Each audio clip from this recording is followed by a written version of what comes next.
こんにちは、未来創造チャンネルへようこそ。今回は次世代エネルギー資源として注目されている水素の開発状況と今後について詳しくお伝えしたいと思います。はじめに、水素は化石燃料に代わるクリーンなエネルギーとして注目を集めています。また世界各国で水素関連の研究開発や実証実験が進められています。水素の製造コストは高く普及が進まない課題がありました。その課題を解決する技術としてパルスレーザーによる海水からの水素製造技術が開発されました。2022年日本でパルスレーザーによる海水からの水素製造技術が開発され、その技術が水素の製造コストを大幅に低減する可能性を秘めている。この技術はまだ実用化されていませんが、水素の製造コストを大幅に低減する可能性を秘めています。本コンテンツでは、水素の製造方法別の製造コストとメンテナンスコスト、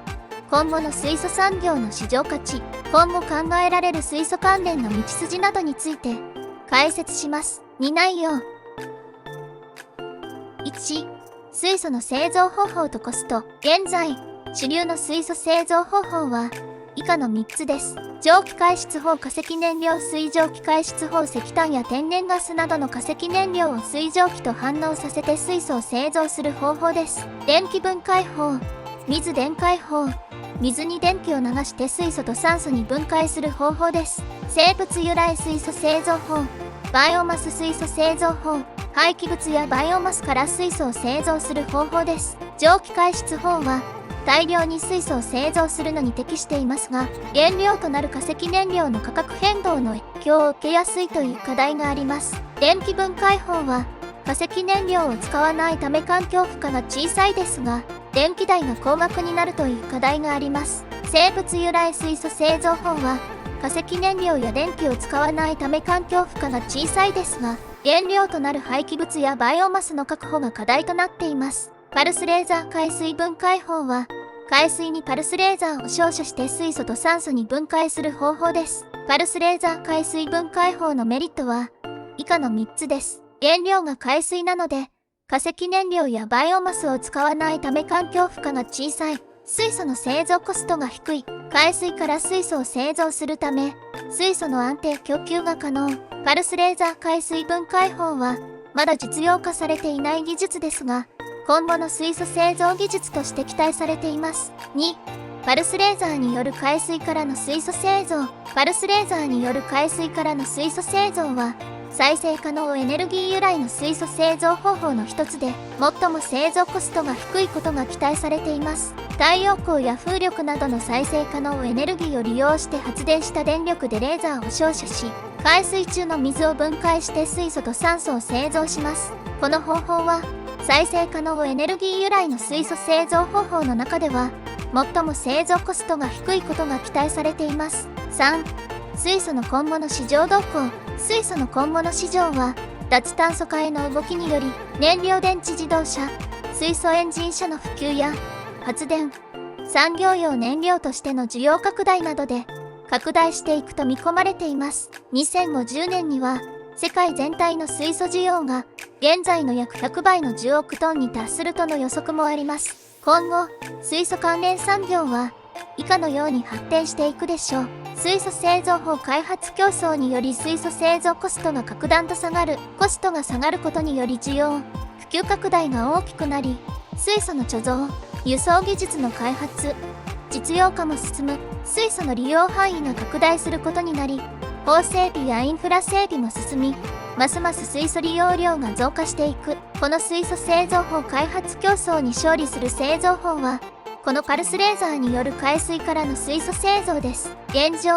水素1リュベあたり30円販売価格となっていて、2050年には水素1リュベあたり20円へという政府の販売価格予想に対し、十分この販売価格に対応できることは可能と判断できます。4、パルスレーザーによる海水からの水素製造技術完成イメージ。現状この方法に関しては、ネドの若手研究者産学連携プラットフォーム案件で、研究者側から投資企業を募っている段階、支援企業が決まってから、研究結果を研究室段階からパイロットプラント段階にし、目鼻がついたところで、国からの事業委託段階にする。参考例として、水電解装置の性能評価技術の確立というプロジェクトのように、国から30億円の委託費をもらって工場規模段階まで引き上げる。最終段階は、海水から水素を製造するプロジェクトを補助金をもらって進めていくことにより、最短時間で事業化まで進むことが予想される。このテーマが化石燃料に代わるクリーンなエネルギーとして最適な水素をクリーンに製造するから、早急に技術確立へ進むのは必然です。5パルスレーザーによる海水からの水素製造技術詳細。1共同研究呼びかけ。開発に携わっている研究者、名古屋大学大学院工学研究科助教、桑原明。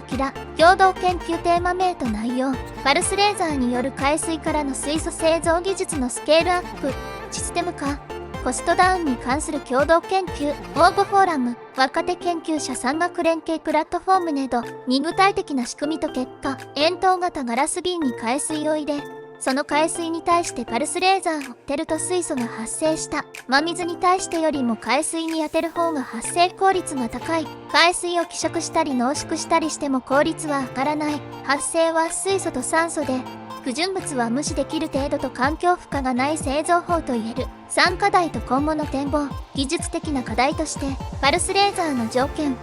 発生レーザー及び焦点合わせの最適条件確認必要。経済的な課題。ほぼ無尽蔵の海水が原料なので原料はほぼゼロ。レーザー源はパルスレーザーで高出力装置は1億円必要。最近、ソニーが世界最小の高キック出力パルスレーザーを開発しているので、この装置を使ってシステム構築できれば、低コスト化が見えてくるのでは。社会的な課題。本原理は環境負荷の少ない水素製造システムとして非常に有用なので、早急に立ち上げできるように、官民挙げてバックアップするのが、日本、いや世界のためだと考えられる。まさに水素の未来を切り開く新技術である。さあ、まとめ。水素は化石燃料に代わるクリーンなエネルギーとして注目を集めています。しかし、水素の製造コストは高く、普及が進まない課題がありました。その課題を解決する技術として、2022年パルスレーザーによる海水からの水素製造技術が開発されました。この技術は、水素の製造コストを大幅に低減する可能性を秘めています。パルスレーザーによる海水からの水素製造技術が実用化されれば、水素の普及拡大が大きく進むと期待されます。政府も水素社会の実現に向けて、本成果の実用化に向けたバックアップ、支援金の援助も含めて、政府や企業が連携して取り組むことが重要です。そのためには、水素関連の研究開発やインフラ整備を支援するとともに、水素の普及に向けた政策を推進する必要があります。賛同する企業は、水素製造、貯蔵、輸送、利用などの技術開発や、水素関連事業の展開に取り組む必要があります。このように、今後の水素産業は、燃料電池自動車の普及や、発電、産業用燃料としての需要拡大などにより、拡大していくと見込まれています。水素は、脱炭素社会の実現に欠かせないエネルギーとして、今後ますます重要になっていくと考えられます。その中心に、今回のパルスレーザーによる海水からの水素製造技術があると思います。参考、引用先、ネド。若手研究者産学連携プラットフォームパルスレーザーで海水から直接水素を製造する。ザ・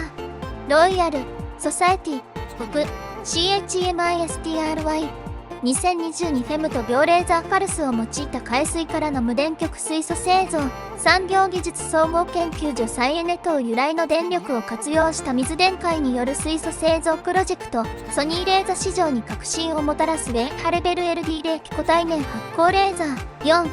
最後に、当チャンネルは、より良い日本の未来創造を願ってをテーマで発信しております。日本の未来創造とは、ウィンウィンで進めますので、世界の未来も当然明るいです。取り上げるべき、取り上げてほしいテーマ、何か意見がありましたら、コメント願います。ありがとうございました。もし役立ったと思われたら、チャンネル登録と高評価をお願いします。皆さんの人生がより豊かになることを願っています。では、また次回の動画でお会いしましょう。